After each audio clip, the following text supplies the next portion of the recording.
Good morning, everyone. Welcome to our short talk segment, A Visitor's View. I'm Teacher Lynn, one of the English teachers here at Beck Vana. Today, we're honored to have with us Mr. Kenneth, a native English speaker from the United States, who visited Beck Vana yesterday. Beck Vana recently opened its English programs for ESL students under IEE and IEP. We're excited to hear some insights and feedback from Mr. Kenneth about his experience with us. Thank you, Mr. Kenneth, for joining us today. Thank you. It is very good to be here. Okay. To start, how are you enjoying your stay here in Cambodia so far? I'm enjoying it very much. It is a very inviting and warm country. Oh yeah, I would say the same. Yes. So that's wonderful to hear. Could you please tell us a little about yourself? Well, as I stated, my name is Kenneth Cantrell. I am from Missouri in the United States, located right in the middle. I am retired military, and in the military I was in the Signal Corps, so communications. So that's interesting. What was your initial reaction when our school invited you to visit? I was very intrigued. I was thinking, wow, to get an invitation. So I was very excited. So that's interesting. When you first arrived here at Beck Vana General Education School, what was your first impression? Did you have any expectations before coming?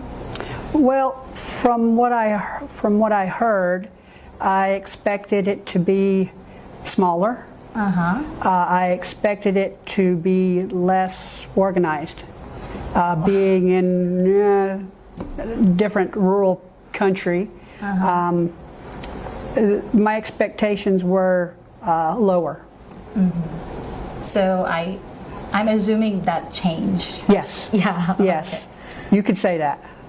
So yesterday, you observed some of our students during their placement tests. Oh yes, with Teacher Imi. Yes, and Teacher Sarah.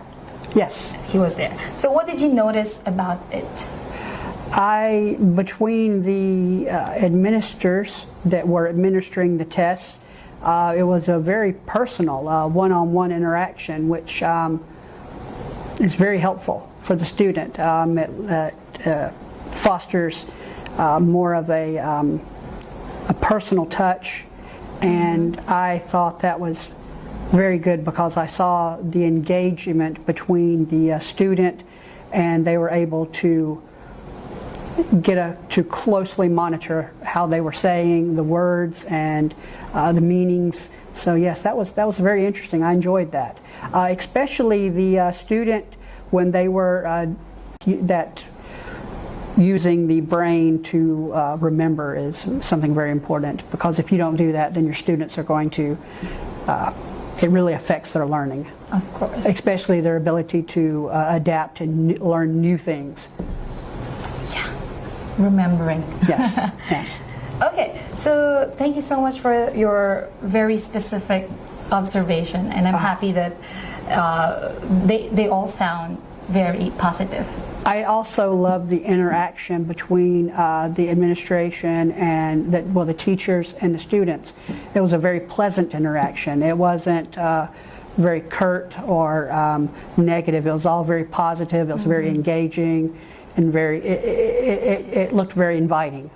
Yeah, so if I have a daughter or a son, I would also be happy. Yes, to send them. it's instead of like instead of being more business oriented, it took on a more family approach, and that's what I liked about it. In fact, and that would be part of my positive outlook is everything seems to have a more of a personal family touch, instead of like you can tell that the teachers care for the student. Of course, because school is the extension of our family, our own family. So I think I will go to the next question. So you also visited some classes. Yes. From yesterday. So from young learners, I believe, to high school students. So how was that experience for you? That was interesting because Every student is different. You have students in each of the classes, to even the younger classes, to even the older classes, where you could tell there were differences in their capability at the moment. Yes. But yeah, that was I found in some of the younger ones, I was very surprised at their level, and some of the older ones, you could tell the difference. Going over the phone numbers. Oh. The phone numbers, because with cell phones, nobody has the memory for phone numbers anymore. Nobody remembers. When I was a kid, we remembered our phone number. All the phone numbers you had were in your mind, so it took a memorization. And when you're going over with words, especially when you're learning English, being able to remember and have that repetition of memory. When that little girl, when she was going over it, she was so young. She was going over her phone number. I was like, wow, she remembered all of that. So, and she said her English was very well. I mean, it was very good. So I enjoyed the fact that she was getting a lesson and in memory, and I love that. That was very good. Yeah. So that surprised me. Oh. For her being so young. I think like 5 years old? Yes. Oh, yeah, so young, right? So I think that's one of the rules of the parents. Like, they should memorize the parents' phone number, so whenever they go or they get lost or something, they know who to call. Yes. Yeah. That was a skill that we imparted when I was little, but it's a skill that's dying off in in the in the more urban areas of the United States. They have their phone, and if they don't have their phone, then they don't know their number. So nowadays it's Facebook, Messenger, yes, and stuff. So yeah, so the fact that it's still the fact that is that something that you regularly teach? It's not. It's normal. As far as the memorization and memorization, yeah. That's very important. Yes. Yeah, that's a skill that needs to be continued. I agree. And as a teacher, I do that, and encourage many teachers to do the same thing. I find that interesting because to open up a brand new program in a foreign nation with a foreign language is not something that can be really like planned down to the letter, because they're just life. It would seem to me that after 5 months, you have done a very good start. Wow. I mean, really. No, I mean that. It seems like your program has been going a lot longer because you have adapted to your coursework and to the students. I would not have guessed 5 months.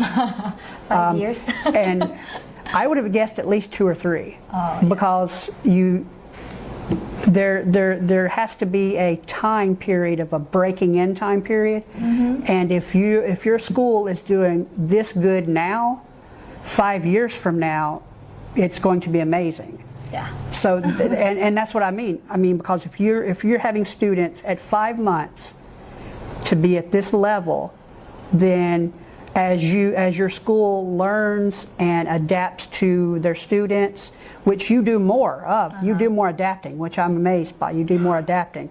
A lot of students fall through the cracks, and I don't see that happening here. You don't have them fall through, and you seem to be more individualized, and if you see a deficiency, you seem to go on it. I saw one of your teachers, student was having trouble, and he personally went to the student and was helping that student. So as I said, after 5 months, you are at a very good start, really. Thank you. I'm amazed by it. And like I said, after you get a routine going, not too much of a routine, of course, but after you get a routine going, as far as you will notice more of how to deal with the situation, what is lacking. But if you're this good now, then you're going to be really great. I mean, I see great things happening. I do. Very promising, right? It is very promising. It is. This school is on par. And let me say that I've been to a lot of schools. I've been to colleges, universities. I've been to many private and public schools in the U.S. And my first impression, as I said, was I didn't know what to expect. It's a small rural school, so I expected there to not be as much professionalism, that you'd kind of be, but the level at which you're at right now is easily able to be on par with many schools in the U.S. as they are right now. Wow. So as you're getting better, your level would be much higher, but your students are able to discuss and interact with people after this short amount of time. So it will just get better, yes. So your words are very encouraging. No, this has been an encouraging visit. Oh yeah. I'm like, how many other schools are like this? A lot. Really? Yes. So do you have any suggestions or recommendations to help us improve our English program? Well, that is why I asked you earlier your purpose. If your purpose is just to be repetitive and resuscitate, then you're doing great. I would add in context for students to understand the context of the words they're speaking, more of a cultural understanding, work with some idioms, because you will have a English in the United States is location based. Different words mean different things, but there is a base understanding. So your students could walk into any place that's an educated place and the people would understand them. But to be able to go over cultural understanding of the words and what they're used for, because the majority of you're teaching a literal sense, so like a thought for thought, like not too much, because you don't want to lean one way or the other too much, but understanding of the words and their meanings and proper use, and work on confidence a little bit. There were a few students, but it was a surprise. You're teaching a literal sense, so like a thought for thought, like not too much, because you don't want to lean one way or the other too much, but understanding of the words and their meanings and proper use, and work on confidence a little bit. There were a few students, but it was a surprise, and that's good though, because it was like you didn't want to warn them. You wanted them to have a spontaneous interaction as if they would in the real world. Yeah. So yes, so far it's very few things, but those things you will learn as you go along. Just how pronunciation, they understand how to say them. It's just pronouncing them in a certain way. I myself, I personally have a Southern accent. Yeah, I've noticed. I have a Southern accent, so if I were speaking to someone from the North, they were like, I know, right? I say words that they're like, that's not a word. Like we instead of you all, we say in the South y'all, which is you and all mixed together. So you can tell where someone is from by based that. on their accent. But I am encouraged because the students that spoke with me were very confident, and they were not scared as far as when they were talking. They were very straightforward, and they understand what I was saying. They understood what I was saying to them, and I clearly understood what they were saying as long as they spoke up. Some of them I was like, huh? Could you speak up a little louder? Or slower? No, they spoke in the right syntax. They did. They spoke in the right meter. There was no too slow or too fast. So they can really catch up. Yes. Yes. Do you teach at your school the speed in which they speak? Not really. So like I said, that's. I think that as you do this, that there will be many teacher evaluations to where you evaluate yourself and say, I think we need to tweak this a little bit, change this a little bit. Okay. So quite a few. So thank you so much for those suggestions and recommendations, Mr. Kenneth. So we're now about to end our Wrapping short up. talk. Yeah, they're wrapping up. So thank you so much, Mr. Kenneth. Before we end, could you please share a short message to our students who are currently enrolled in PEC-VANA's International English Program? I would first like to congratulate you on how well you're doing. It is a very good program. I would say keep up the good work. As I can tell, your students are very well educated, and I would say that to be encouraged that with what you are learning at this school, from what I've seen, you will have a good interaction with most English speakers in the world. I do. I really think that. I don't think they'll have any trouble at all. Okay, so that's a very wonderful message. I appreciate it. We truly appreciate your time and valuable feedback. So that concludes our short talk, A Visitor's View. Thank you everyone for listening. Until next time. And I appreciate the opportunity. Bye.